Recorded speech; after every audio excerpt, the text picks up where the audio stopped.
Criteria.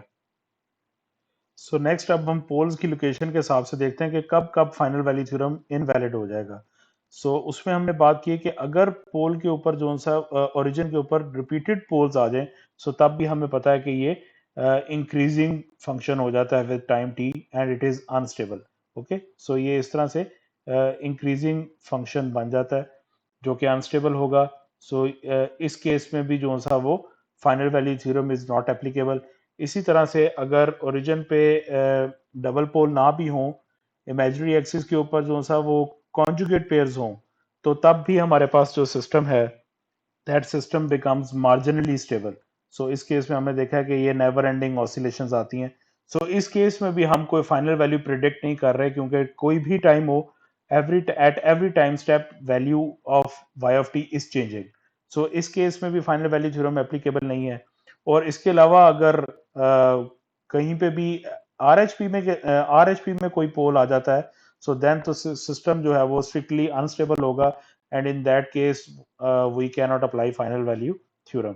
ये वो cases हैं जो कि इनवैलिड केसेस हैं for application of final value theorem. बेशक वो हमें करेक्ट वैल्यू दे रहे हो, लेकिन करेक्ट वैल्यू के अलावा भी वो अगर हमें कोई भी वैल्यू दे रहे हो तो जरूरी नहीं है कि वो वैल्यू वैलिड है या वो एप्लीकेबल है।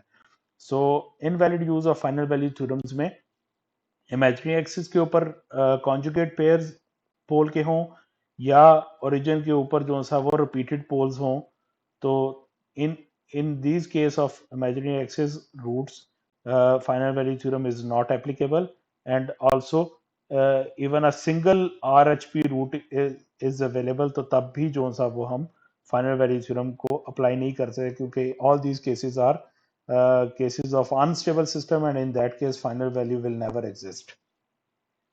So here you can see if y of s has multiple poles at origin.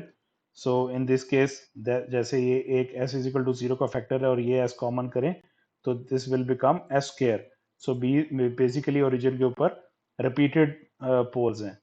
In this case अगर आप sy of s करके इस पे limit s is equal to 0 apply करते हैं, फाइनल वैल्यू थ्योरम अप्लाई करते हैं, बेशक ये करेक्ट वैल्यू फाइंड आउट कर रहा है कि इन्फिनिटी है क्योंकि अनस्टेबल सिस्टम होगा, लेकिन स्टिल जो है वो final value theorem is mathematically not applicable on this y of s function. Okay, similarly इस तरह से अगर आप देखें कि फाइनल वैल्यू थ्योरम जो है वो हमें फाइनल वैल्यू एग्जिस्ट नहीं करती तब भी कोई ना कोई आंसर दे रहा होगा। फॉर एग्जांपल जैसे ये अगर y ऑफ s गिवन हो तो यहाँ पे स्ट्रिक्टली अगर हम पोल्स को देखें तो वी कैन सी कि यहाँ पे एक आर एच पी पोल है which is making this e raise power plus t term. ये स्ट्रिक्टली जो सा वो शो करता है कि ये रिस्पॉन्स जो होगा वो अनस्टेबल सिस्टम होगा इंक्रीजिंग एक्सपोनेंशियल के साथ। लेकिन स्टिल अगर हम इस पे फाइनल वैल्यू थ्योरम अप्लाई करते हैं तो ये हमें 6/5 वैल्यू जो है वो दे रहा है which is incorrect value, incorrect answer. इस तरह के केसेस में स्टेबिलिटी को जो सा है वो चेक करना बहुत ज़रूरी है। एंड इसी तरह से अगर हम बात करें इस y ऑफ s फंक्शन की, अब यहाँ पे हमारे पास डिनोमिनेटर पोलिनोमियल जो सा वो थर्ड ऑर्डर पोलिनोमियल है। तो इस केस में बेसिकली अब हमें इसके ऊपर फाइनल वैल्यू थ्योरम लगाने से पहले we can basically use Routh हर्बिट testing to test the S Y of S function poles. S Y of S function के आप जो सा वो बेसिकली जो डिनोमिनेटर करेक्टरिस्टिक्स पोलिनोमियल है, डिनोमिनेटर है, उसको आप रूथ हर्बिट्स के थ्रू टेस्ट कर सकते हैं for presence of R H P roots. And if RHP roots are present, so then you cannot apply the final value theorem. Still बेशक अगर वो हमें कोई फाइनल वैल्यू भी दे रहा हो।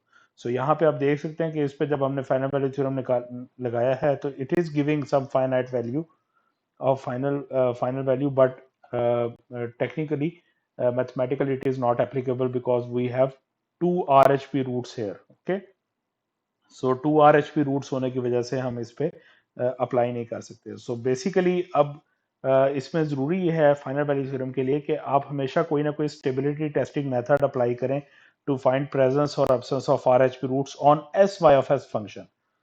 एस वाई एस फंक्शन इस प्रोडक्ट के बाद जो आपके पास रिमेनिंग फंक्शन आता है उस पे आपने स्टेबिलिटी टेस्टिंग मेथड लगाना है। रूथ हर्बिट is very common stability method, और वो लगा के आप प्रेजेंस या एब्सेंस ऑफ आरएचपी रूट्स को चेक कर सकते हैं।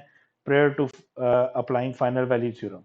So ये basically condition जो है वो meet करना must have for application of this final value theorem to find out steady state or final value of any function at time domain.